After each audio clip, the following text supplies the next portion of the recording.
Hello, मी सायली. आजचा video माझ्यासाठी खूप स्पेशल आहे कारण आज मी तुम्हाला माझ्या मागच्या एका महिन्याची ऑर्गॅनिकली ग्रोथ जर्नी सांगणार आहे. मी 7 जुलैला ही एक नवीन प्रोसेस सिरियसली सुरू केली आणि आज या प्रोसेसला जवळपास 1 महिना पूर्ण झालाय. या एका महिन्यात मी नेमकं काय केलं म्हणून माझी ग्रोथ झाली, काय करू नये, Instagram आणि YouTube दोन्हीवर ऑडियन्स कशी बिल्ड केली आणि सर्वात महत्त्वाचं म्हणजे तुम्ही हे सगळं ऑर्गॅनिकली कसं करू शकता, हे सगळं मी आजच्या व्हिडिओमध्ये माझ्या ऍक्च्युअल एक्सपिरियन्स वरून सांगणार आहे. म्हणून व्हिडिओ शेवटपर्यंत नक्की बघा. सगळ्यात आधी मी तुम्हाला माझा डॅशबोर्ड आणि ऍक्च्युअल नंबर्स दाखवते, कारण फक्त माझी ग्रोथ झाली असं सांगण्यापेक्षा नंबर्स तुमच्या समोर ठेवणं मला जास्त योग्य वाटतं. जेव्हा मी ही प्रोसेस सुरू केली तेव्हा माझे इंस्टाग्रामवर साधारण 2000च्या आसपास फॉलोअर्स होते आणि आज एका महिन्यात माझी फॉलोअर्सचं काउंट जवळपास 13,500 झाले आहे. माझ्या डॅशबोर्ड वरती 1 मिलियन प्लस व्ह्यूज रीच हा आकडा आहे. YouTube वर सध्या माझे जवळपास 5,000च्या आसपास सबस्क्रायबर आहेत. 3,300 वॉच अवर्स कंप्लीट झाल्यात, म्हणजे मॉनिटायझेशनच्या अगदी जवळ आपण पोहोचलो आहोत. याशिवाय माझी एक इंस्टाग्रामची पोस्ट जवळपास 2.5 लाख व्ह्यूज पर्यंत गेली. एक रील जवळपास 2 लाख व्ह्यूजच्या पुढे गेली आणि असे अजून 1-2 व्हिडिओज आहेत ज्यांनी चांगलं परफॉर्मन्स केलं. हे नंबर्स माझ्यासाठी फक्त नंबर्स नाहीयेत, कारण या सगळ्यांमागं 1 महिन्याची कन्सिस्टन्सी, एक्सपेरिमेंटेशन आणि खूप साऱ्या चुका आहेत आणि आज मी तुम्हाला त्याच चुका आणि माझं लर्निंग सांगणार आहे. AI कोर्स मी का सुरू केला? सगळ्यात पहिली गोष्ट म्हणजे AI हा माझ्यासाठी नवीन टॉपिक नाही. मला AI शिकायचं होतं ते आजपासून नाही तर जवळपास 2 वर्षापूर्वीपासून. जेव्हा ChatGPT नवीन आलं होतं तेव्हा आजच्यासारखं prompt engineering, AI tools, image generation असं काहीसं इतकं कॉमन नव्हतं. लोक फक्त ChatGPTला क्वेश्चन्स विचारायचे आणि आन्सर्स घ्यायचे. पण मला तेव्हापासून क्युरिओसिटी होती की हे नेमकं कसं काम करतं, आपण याचा उपयोग आणखी कशासाठी करू शकतो, आपल्या कामात AI कसा वापरता येईल. त्यावेळी मी जॉब करत होते, म्हणजे जवळपास 2 वर्षापूर्वी, आणि AI हा दिवसेंदिवस ग्रो होत होता त्यावेळेस आणि मला जाणवत होतं हा टॉपिक नाही, नवीन आहे. कारण माझं ग्राफिक डिझाईन झालं होतं आणि हे मी त्याच्यात कसं घेऊ शकते, माझं काम सोपं कसं करू शकतं ह्याच्यावरती विचार चालला होता.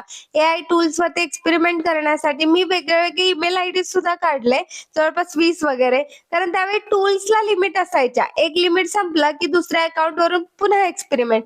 कारण खरं सांगायचं तर AI मध्ये एवढ्या गोष्टी आहेत की many things to learn, many questions to ask and many experiments to do. त्यानंतर माझं पेपरमेट वर्ल्ड सुरू झालं. ज्यांना माहित नाही त्यांच्यासाठी सांगते. पेपरमेट वर्ल्ड हा माझा कस्टमाइज गिफ्टिंग ब्रँड आहे. तोही मी जानेवारी महिन्यापासूनच सुरू केला आहे. त्याला पण चांगल्या क्वालिटीचा रिस्पॉन्स आहे. त्याचं काम अजूनही सुरूच आहे, फक्त थोडं लक्ष इथे जास्त आहे. पेपरमेट वर्ल्ड मी नक्कीच पुन्हा ऍक्टिव्हली स्टार्ट करणार आहे, पण पहिलं मॉनिटाईज होऊ देत. मग हा फ्री AI कोर्स मी सुरू का केला किंवा कसा झाला? साधारण महिनाभरापूर्वी मी एक अगदी सिंपल व्हिडिओ टाकला. त्यात मी फक्त एवढंच सांगितलं होतं की जर तुम्हाला AI, digital marketing, video editing, graphic design अशा गोष्टी फ्रीमध्ये शिकायच्या असतील तर मी माझ्या चॅनलवरती एक कोर्स सुरू करणार आहे. तो व्हिडिओ मी अगदी कॅज्युअली टाकला होता, म्हणजे AI फार पूर्वीपासून करायचंच होतं. पण पहिल्या किंवा दुसऱ्या तिसऱ्या पोस्ट पासूनच मला इतका जबरदस्त रिस्पॉन्स मिळायला लागला.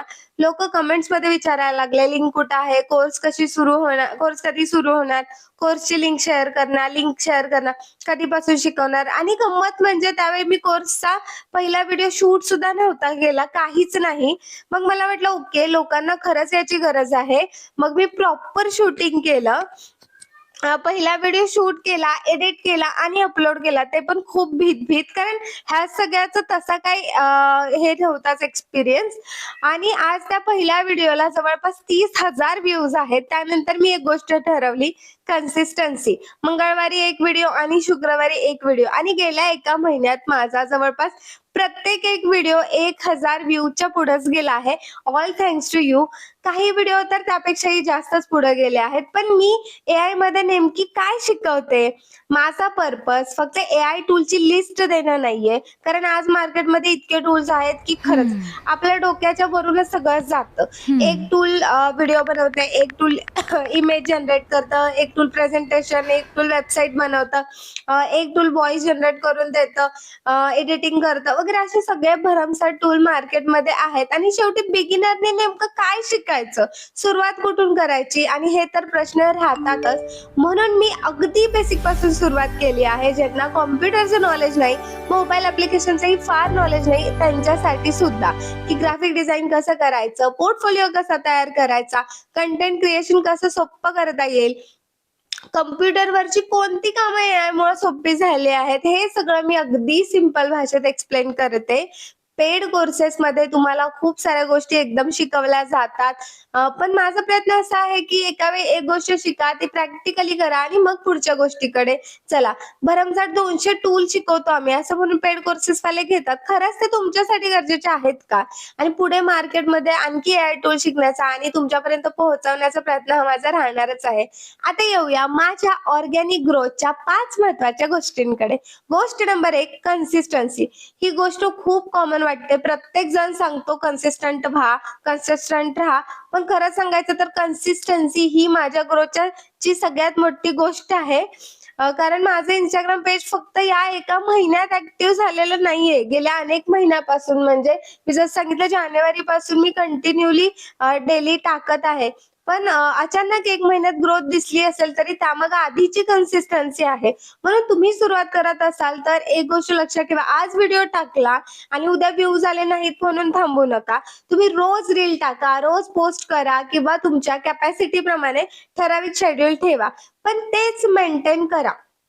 त्याच्यानंतर गोष्ट नंबर 2, कमेंट्स आणि ऑडियन्स सोबत एंगेज व्हा.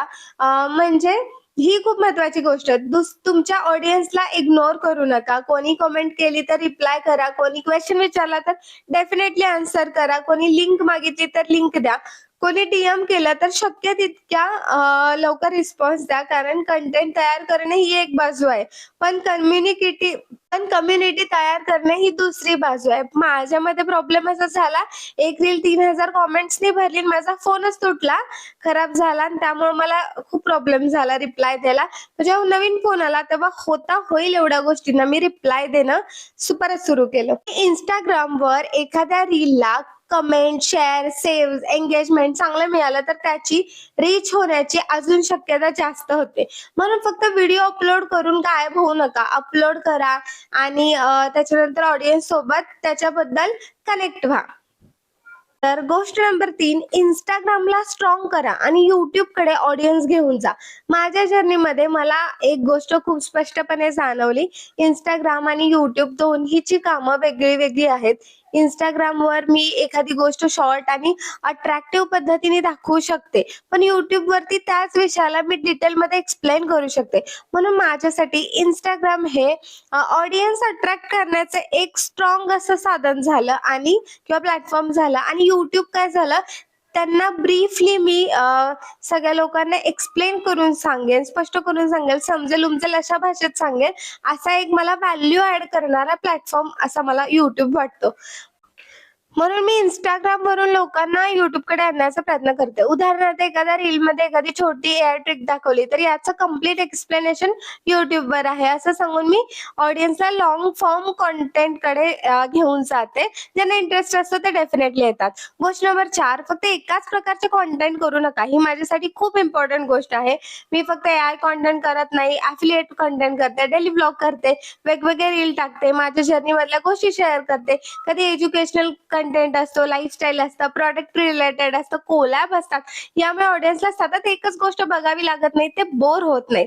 लोक फक्त तुमच्या कॉन्टेंट बघायला येत नाहीत, ते तुमची जर्नी बघायला येतात. तुम्ही काय करत आहात, शिकत आहात, चुकत आहात, अचीव्ह कसं करत आहात, हे लोकांना जेन्युअनली कनेक्ट करून ठेवतं.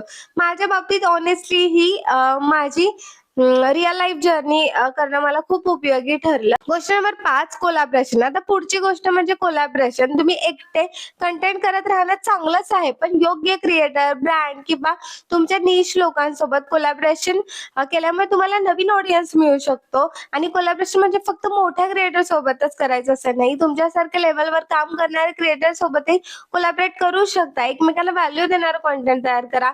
कारण ग्रोथ म्हणजे फक्त फॉलोअर्स वाढवणं नाही, नवीन लोकांपर्यंत पोहोचणं आणि त्यांना तुमच्या कंटेंटशी कनेक्ट करणं हे महत्वाचं आहे आणि त्यांचाही बिझनेस आपल्यासोबतच ग्रो झाला तर अजून काय हवं. शेवटी माझं एकच सांगणं आहे, माझ्या ह्या एका महिन्याची ग्रोथ बघून तुम्हाला जर असं वाटत असेल किंवा एका महिन्यात एवढी चांगली ग्रोथ पण माझी आली, पण माझ्या मागे त्या एका महिन्यापेक्षा जास्त काळाची जर्नी आहे, कन्सिस्टन्सी आहे.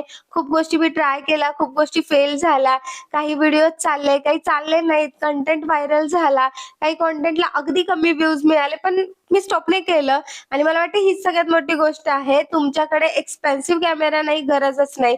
तुमच्याकडे लाखो फॉलोअर्स असण्याची गरज नाही आणि सगळ्यात महत्त्वाचं म्हणजे सुरुवात करण्यासाठी परफेक्ट होण्याची तर अजिबातच गरज नाही. तुम्ही शिकत-शिकत कंटेंट तयार करू शकता. मी स्वतः अजून शिकतेय. एआयमध्ये रोज नवीन टूल येत आहेत, रोज नवीन गोष्टी येत आहेत आणि म्हणून माझा हा प्रवास अजून संपलेला नाही.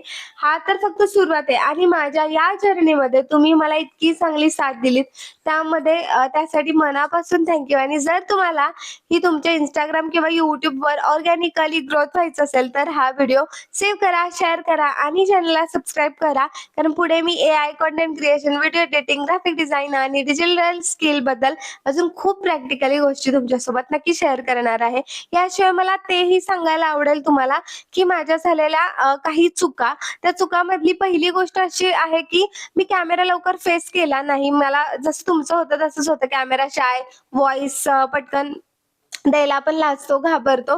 पण जेवढे लवकर तुम्ही फेस दाखवाल आणि आवाज तुमचा रिअल लोकांसमोर पोहोचेल, त्याने काय होतं, की लोकं तुमच्यावरती ट्रस्ट ठेवतात. मी जर नुसतं केक पॅकिंग किंवा केकचे व्हिडिओ बनवते तर आणि बिहाइंड मीच दिसत नाहीये माझ्या प्रॉडक्टच्या पाठीमागं, तर नेमकं कोण विकतंय? हा स्कॅम आहे का? ट्रस्टच बिल्डअप होत नाही. ज्यावेळेस तुमचा चेहरा दाखवाल, आवाज दाखवाल, तर एक ओळख होते आणि लोकं तुमच्या ब्रँडवरती अजून जास्त विश्वास ठेवायला सुरुवात करतील. दुसरी गोष्ट म्हणजे मी परफेक्शनच्या पाठीमागे होती, की चांगला व्हिडिओ रेकॉर्ड करू, चांगला व्हिडिओ एडिटिंग करू, याव करू, त्याव करू. त्याच्यापेक्षा तुम्ही सुरुवात करा. इम्परफेक्ट गोष्टीही चालतात, कमी क्वालिटीच्याही चालतात, पण कन्सिस्टन्सी हवी. तिसरी गोष्ट म्हणजे क्वांटिटी का क्वालिटी असा एक प्रश्न होता. तर जर तुमची सुरुवात आहे ना, क्वांटिटीवरती फोकस करा. क्वालिटी थोडीशी कमी असेल तरी चालेल. क्वांटिटीनी पोस्ट करा, रील करा किंवा जे पण काही तुमचं आहे अराउजल हे ते पोस्ट करत राहा. तुमचा ब्रँड लोकांपर्यंत पोहोचू देत, नाव होऊ देत. मला वाटतं 100-200 पोस्टच्या मागे लागा आणि त्याच्यानंतर ज्यावेळेस एक रीच मिळेल, मग क्वालिटीकडे लक्ष द्या. आठवड्यातून 1 व्हिडिओ, 2 व्हिडिओ असे टाकले तरी चालतील. आणि त्याच्यानंतर अशा बऱ्याच गोष्टी आहेत ज्या तुम्ही हळू करू शकता. एका वेळेस एक असं सुरुवात करा. कारण खूपच घेऊन एकत्र बसलात ना, तर तुमचं डोकं काम नाही करणार. प्लॅन बनवा, कंटेंट कॅलेंडर बनवा आणि त्याच कॅलेंडर प्रमाणे तुम्ही सुरुवात करा. Okay, thank you. बाय.